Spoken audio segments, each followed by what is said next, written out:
Hello दोस्तों, नमस्ते, प्रणाम। मैं आप लोग को बहुत सुंदर सी एक गीत सुना रही हूँ, लाचारी। कैसा लगेगा कमेंट करके बताना और लाइक सब्सक्राइब भी करिएगा। तो चलिए आप लोगों को सुनाती हूँ, कैसा लगेगा कमेंट में बताना।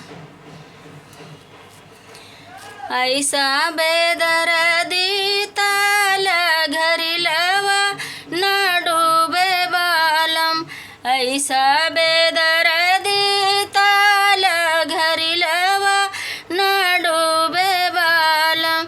सास जी कई डूबे ससुर जी कई डूबे, सास जी कई डूबे ससुर जी कई डूबे। हमरो करम जरी जाए हो घरी लवा न डूबे बालम, हमरो करम जरी जाए हो घरी लवा न डूबे बालम।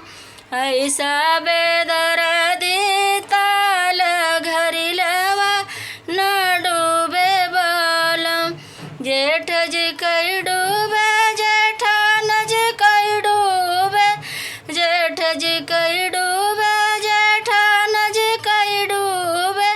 हमरो करम जरी जाए हो घरी लवा न डूबे बालम, हमरो करम जरी जाए हो घरी लवा न डूबे बालम।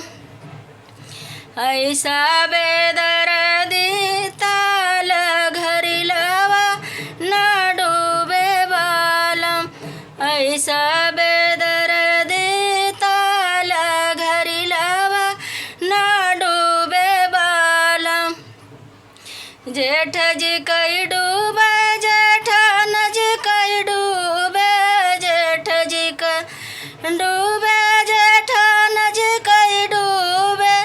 हमरो करम जरी जाए हो घरी लवा न डूबे बालम, हमरो करम जरी जाए हो घरी लवा न डूबे बालम। ऐसा बेदर्दी ताल घरी लवा न डूबे बालम, ऐसा बेदर्दी ताल घरी लवा न डूबे बालम। देवर जी कई डूबे देवरान जी कई डूबे, देवर जी कई डूबे देवरान जी कई डूबे।